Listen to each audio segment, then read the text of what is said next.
नमस्कार दोस्तों, मेरा नाम कपिल सिक्का है। स्वागत है आपका स्टडी की एजुकेशन प्लेटफॉर्म में। क्रैक यूपीएससी सीएससी प्रीलिम्स 2022 में हम करने जा रहे हैं अगला सेट। यहाँ पे हम इंपॉर्टेंट क्वेश्चंस को डिस्कस करेंगे। जैसा मैंने आपको पहले भी बताया कि पॉलिटी के क्वेश्चंस यहाँ पे रहेंगे, इकोनॉमी रहेगा, साइंस टेक रहेगा, ज्योग्राफी, हिस्ट्री, सब कुछ यहाँ कवर करेंगे। साथ ही साथ करंट अफेयर्स को भी करने की कोशिश करेंगे हम यहाँ पे। अगर आप सोर्सेज की बात देखें तो हिंदू, इंडियन एक्सप्रेस, योजना, कुरुक्षेत्र जैसे सोर्सेज हम यहाँ पे कवर करने जा रहे हैं। बहुत ही कॉम्प्रिहेंसिव सीरीज है। लगभग 1100 क्वेश्चंस एमसीक्यूज हम यहाँ पे डिस्कस करेंगे जो एकदम एग्जाम स्टैंडर्ड के हैं। साथ ही साथ अगर आप पीएससी पीसीएस की एग्जाम प्रिपरेशन कर रहे हैं तो वो भी आप यहाँ से आप सॉल्व कर सकते हैं। शुरू करते हैं। आप इसके पीडीएफ डाउनलोड कर सकते हैं मेरे टेलीग्राम चैनल @कपिल लाइव से। आप मुझे @कपिल सिक्का का ट्विटर हैंडल पे भी फॉलो कर सकते हैं। पहला क्वेश्चन है, which of the following statement with regard to inter state council is are incorrect. Inter state council के बारे में बताना है, इनकरेक्ट है। कॉन्स्टिट्यूशनल बॉडी है, आर्टिकल 263 में दिया हुआ है। Its mandate is to inquire and advise on inter state disputes and provide recommendation for better policy coordination. Simple है। हमेशा हम कंफ्यूज रहते हैं 262 और 263 में। यहाँ पे एग्जैक्टली यही बताना है कि विच of the following is incorrect. दोनों ही इनकरेक्ट, मतलब दोनों ही करेक्ट हैं यहाँ पे, क्योंकि आर्टिकल 263 में ही मेंशन है आपकी इंटर स्टेट काउंसिल। आर्टिकल 262 में है river state council, inter state water dispute के लिए आर्टिकल 262 आता है, 263 आता है in general inter state disputes के लिए। अब इसमें हम बात करें, इंटरस्टेट काउंसिल को कॉन्स्टिट्यूट किया गया था, आर्टिकल 263 से इसको किया जाता है। अब इंटरस्टेट काउंसिल करती क्या है? देखो, कोऑपरेटिव फेडरलिज्म को फॉलो करने में, उसको उसको इंश्योर करने में हेल्प करती है, इंक्वायर करती है, एडवाइस करती है इंटरस्टेट डिस्प्यूट्स पे। कोई भी इंटरस्टेट डिस्प्यूट होता है तो वो इसके सामने रखा जाता है। यूजुअली देखो, इसका गठन बहुत ज़्यादा नहीं हुआ है अभी तक, तभी देश में फेडरलिज्म को लेके इशू रहते हैं। अब इसके अलावा हम बात करें, ये सरकारिया कमीशन ने रिकमेंड किया था कि भाई एक आर्टिकल हमारा है कॉन्स्टिट्यूशन में 263 सॉरी, जो डेड पड़ा हुआ उसे यूज नहीं किया जाता, आप इसके तहत इंटरस्टेट काउंसिल्स को कॉन्स्टिट्यूट कीजिए। और उसके बाद से सरकारों ने इंटरस्टेट काउंसिल को कॉन्स्टिट्यूट करना शुरू किया। बहुत ज़्यादा उसके बाद भी कोई फर्क नहीं पड़ा। अच्छा, कौन कौन इसके मेंबर्स हैं, कैसे ये काउंसिल का कॉम्पोजिशन होता है? तो पीएम इसके चेयरमैन रहते हैं। जितने भी चीफ मिनिस्टर हैं स्टेट्स के, वो इसके मेंबर्स रहते हैं। चीफ मिनिस्टर ऑफ यूटी, जहाँ पे लेजिस्लेटिव असेंबली है, वो मेंबर रहते हैं। और जहाँ पे यूटी में असेंबली नहीं है, वहाँ पे, या फिर जहाँ पे यूटी मतलब यहाँ पे जहाँ पे लेजिस्लेटिव असेंबली है लेकिन अभी वहाँ पे सरकार नहीं है, वहाँ पे प्रेसिडेंट रूल लगा हुआ है, तो वहाँ के गवर्नर इसके मेंबर्स रहते हैं। साथ ही साथ 6 मिनिस्टर्स होते हैं कैबिनेट रैंक के, वो यूनियन काउंसिल ऑफ मिनिस्टर्स का दर्जा होते हैं। वो पीएम जो है यहाँ पे नॉमिनेट कर सकते हैं। फिर 4 मिनिस्टर्स होते हैं कैबिनेट रैंक के जो परमानेंट इन्वाइटी होते हैं। आइडिया बस यही है कि स्टेट स्टेट डिस्प्यूट्स को रिजॉल्व करने में इंटर स्टेट काउंसिल का काफ़ी इंपॉर्टेंट रोल है। चलते हैं क्वेश्चन 142 की तरफ। Which of the following, consider the following statement in the context of right to recall. Right to recall के केस में बताना है। रिकॉल इलेक्शन क्या होता है? Procedure by which voters can remove an elected official from office through direct vote before their term has ended, है ना। Recall का मतलब ये होता है कि अभी टेन्योर पूरा नहीं हुआ है और आप एक इलेक्टेड रिप्रेजेंटेटिव को ऑफिस से हटा दें। ये फंडामेंटल राइट है भारत के सिटीजन्स का। ये होता तो बात ही क्या होती। ये बिल्कुल भी फंडामेंटल राइट नहीं, कोई भी राइट नहीं है, मतलब ना फंडामेंटल, ना लीगल, ना कॉन्स्टिट्यूशनल। इस तरह का राइट हमें मिला ही नहीं है। ठीक है, तो 1 यहाँ पे आप देखेंगे 1 इज करेक्ट, 1 एकदम सही है। सेकंड जो है वो यहाँ पे इनकरेक्ट है। तो स्टेटमेंट 1 एकदम करेक्ट है। इसके बाद ये एक प्रोसेस है जहाँ पे इलेक्टोरेट, अब होता क्या राइट टू रिकॉल, जैसे कि आपको लगता है आपने एक मेंबर ऑफ पार्लियामेंट को, एमएलए को चुन के भेजा, ठीक है, पंचायत रिप्रेजेंटेटिव को चुन के भेजा, किसी को भी चुन के भेजा और वो अच्छे से काम नहीं कर पा रहा, आप उसको उसके टर्म से पहले ही वापस बुला सकते हैं। ठीक है, ये एक डायरेक्ट डेमोक्रेसी का इंस्ट्रूमेंट भी होता है और ये काफ़ी ज़्यादा इंपॉर्टेंट रहता है डेमोक्रेसी को इंश्योर करने में। ये कंसेप्ट नया नहीं है, राजधर्म के कंसेप्ट से भी जोड़ा गया है। इनफैक्ट 1944 में एम एन रॉय ने भी यही कहा था कि हमें इस तरह के कॉन्सेप्ट्स की ज़रूरत है जिससे मेंबर ऑफ पार्लियामेंट्स के अंदर डर बना रहे कि भैया अगर वो पब्लिक सर्विस अच्छे से नहीं करेंगे तो उनको वापस बुला लिया जाएगा।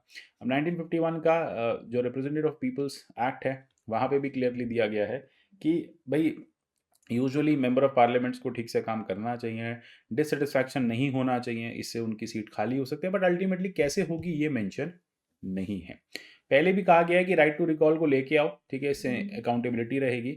अब राइट टू रिकॉल जो है वो लोकल लेवल बॉडीज में, तो आपको पंचायत में तो कई जगह दिख जाएगा, मध्य प्रदेश की पंचायत में, बिहार की, छत्तीसगढ़ की पंचायत में दिख जाएगा, लेकिन आपको ये स्टेट और नेशनल लेवल पे नहीं दिखेगा। चलते 143 की तरफ। With regard to star campaigners consider the following statement. Star campaigners कौन होते हैं? रिस्पेक्टिव पॉलिटिकल पार्टीज के होते हैं। इन्हें नॉमिनेट किया जाता है, ये इलेक्शन कमीशन ऑफ इंडिया में इनको नॉमिनेशन आता है वहां से, और ये कैंपेन करते हैं गिवन सेट ऑफ कॉन्स्टिट्यूंसीज में। क्लियर है? ये साथ ही साथ ये दोनों रिकॉग्नाइज अनरिकॉग्नाइज पॉलिटिकल पार्टी इनको रख सकती है। लगभग 40 स्टार कैंपेनर्स दोनों जगह से होंगे। देखो बहुत सिंपल है कि अगर कोई अनरिकॉग्नाइज पॉलिटिकल पार्टी है तो उसके केस में आपको star campaigners recognised star campaigner के बराबर नहीं मिलेंगे। तो यहाँ पे दोनों ही स्टेटमेंट गलत है। क्यों गलत है? देखो स्टार कैंपेनर जो है वो इलेक्शन कमीशन नहीं बताती है, वो पॉलिटिकल पार्टीज खुद बताती हैं। ठीक है, तो पॉलिटिकल पार्टीज बताती हैं। एक लगभग ईसीआई को नोटिफिकेशन दे दिया जाता है, उसके चलते ये रखते हैं। अब अगर हम बात करें रिकॉग्नाइज पॉलिटिकल पार्टी के, तो 40 स्टार कैंपेनर्स हैं। अदरवाइज यहाँ पे आप देखेंगे 20 स्टार कैंपेनर्स हैं। एक्सपेंडिचर की बात करें तो यहाँ पे एक्सपेंडिचर में स्टार कैंपेनर जो हैं वो एग्जेम्प्ट रहते हैं। ठीक है, और यहाँ पे एक्सपेंडिचर जो है उनका बेसिकली, अगर हम एक्सपेंडिचर की बात करें तो फिर यहाँ पे कैंपेन जो है वो नोटिफिकेशन के साथ चलती है, और अगर कोई ज़्यादा खर्चा करना है तो उसकी परमिशन लेनी पड़ती है। तो बहुत सिंपल है ये सारी चीज़ें। आशा करता हूँ ये क्लियर हो गया होगा आपको। चलते हैं 144 की तरफ। Consider following statement with regard to central consumer protection authority. Primary objective क्या है? प्रमोट करना है, प्रोटेक्ट करना है, इन्फोर्स करना है कंज्यूमर के राइट्स को, एम्पावर करना है बेसिकली कंज्यूमर्स को, जिससे कि वो रिकॉल कर सके अनसेफ गुड्स और सर्विसेज का। इसको क्रिएट किया गया कंज्यूमर प्रोटेक्शन एक्ट 1986 के चलते। आपको बताना कौन सा इसमें से करेक्ट है। देखो 1 और 2 दोनों करेक्ट हैं। ये बेसिकली कंज्यूमर प्रोटेक्शन एक्ट 2019 जो आया था ना, वहाँ पे सेंट्रल कंज्यूमर प्रोटेक्शन अथॉरिटी लाई गई थी। आइडिया बस यही था कि कंज्यूमर के राइट्स को आपको प्रमोट करना है और साथ साथ डिसकंटिन्यू करना अनफेयर ट्रेड प्रैक्टिसेस। अगला है फॉरेन कंट्रीब्यूशन रेगुलेशन एक्ट। ये फिर से सुप्रीम कोर्ट में चैलेंज हुआ हुआ, इसलिए क्वेश्चन डाला गया है कि इसके बेसिकली क्या क्या प्रोविजंस है। ठीक है, तो prohibits which of the following to accept any foreign contribution. कौन इसमें से एफसीआरए या फॉरेन कंट्रीब्यूशन नहीं ले सकता एफसीआरए के अंडर? जो रिसेंट अमेंडमेंट आया, इलेक्शन कैंडिडेट्स, एडिटर और पब्लिशर ऑफ न्यूज़पेपर, जज, member of any legislature. Which of the following is correct? देखो ऑल आर करेक्ट, यहाँ पे चारों करेक्ट हैं। ये बेसिकली बात करता है एडिटर, पब्लिशर, कैंडिडेट्स। ठीक है, मतलब इन लोगों का फॉरेन कंट्रीब्यूशन से क्या लेना देना? आप ये देखिए ना, सीधी सी बात है, एनजीओस को समझ में आता है कि उनको फॉरेन कंट्रीब्यूशन लेनी होती है, बट ये तो कहीं ना कहीं कंट्री में कोई ना कोई क्राइसिस लेके आएंगे अगर ये लेके आ रहे हैं किसी भी तरह की फॉरेन कंट्रीब्यूशन। तो यहाँ पे इनफैक्ट पब्लिक सर्वेंट को भी इस बार ऐड कर दिया गया। पब्लिक सर्वेंट्स भी इस तरह के कंट्रीब्यूशन नहीं ला सकते, वो एनजीओस नहीं चला सकते। चलते हैं 146 की तरफ। With regard to non government organisation, NGO के बारे में। These organisation are not part of government but have legal status and are registered. सरकार का पार्ट नहीं होती, ठीक है, अदर देन गवर्नमेंट होती है। वेलफेयर पॉलिसीज पे फोकस करती हैं। सबसे बड़े आते हैं एनजीओ जो हैं वो आर्टिकल 19(1)(c) से बैक होती हैं, जो राइट टू फॉर्म एसोसिएशन की बात करता है। अब आप बताइए क्या एसोसिएशन में आता है या अदरवाइज आता है? ये बात बिल्कुल सही है कि दोनों में आता है। ठीक है, तो ये एनजीओ जो है नॉट फॉर प्रॉफिट होती हैं। ये बेसिकली 19(1)(c) में भी आती हैं, 43 के पार्ट में भी आ जाती हैं। ठीक है, उसके बाद charitable institution, charitable religious institution की लिस्ट में भी आती हैं। आइडिया क्या है? वेलफेयर पॉलिसीज पे ये फोकस करती हैं।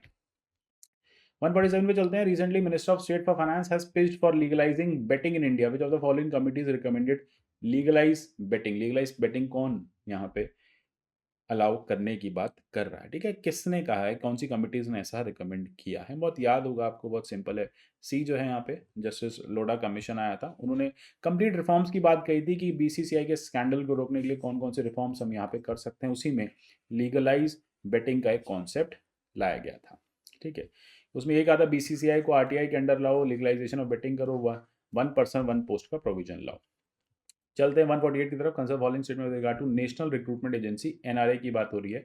कंडक्ट करेगा कॉमन एलिजिबिलिटी टेस्ट, ठीक है, नॉन गेजेटेड पोस्ट के लिए government and public sector banks में।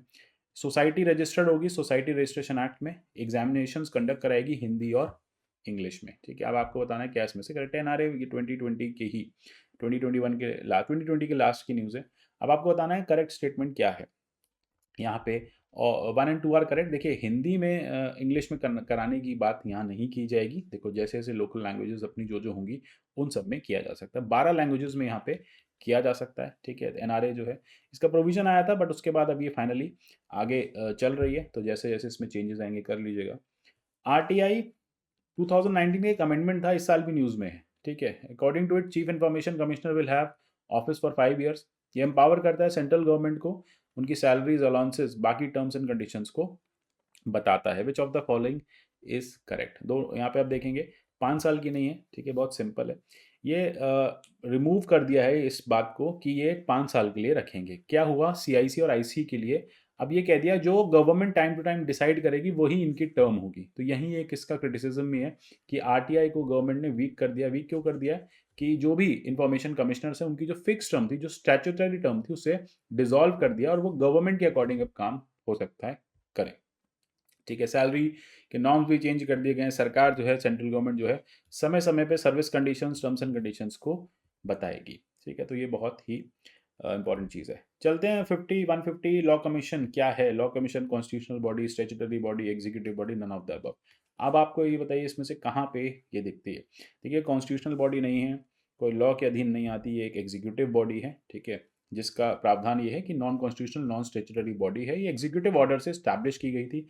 आइडिया क्या है, लॉ रिफॉर्म्स के रिकमेंडेशंस देते रहना ministry of law and justice को, और अकॉर्डिंगली वो इसको इंप्लीमेंट करती है। टेन्योर क्या होता है कमीशन का, 3 साल का होता है। हर 3 साल के बाद रिकॉन्स्टिट्यूट हो जाती है, एडवाइजरी बॉडी है, रिकमेंडेशन देती है, सरकार माने या ना माने। तो याद रखिएगा, कॉन्स्टिट्यूशनल बॉडी जो कॉन्स्टिट्यूशन में मेंशन होती है, स्टैट्यूटरी बॉडी जिन्हें लॉ ऑफ पार्लियामेंट से लाया जाता है, एग्जीक्यूटिव बॉडी जिन्हें एक प्रेसिडेंशियल ऑर्डर से, एग्जीक्यूटिव के ऑर्डर से क्रिएट किया जाता है, जिनके लिए कोई लॉ पास करने की जरूरत नहीं पड़ती।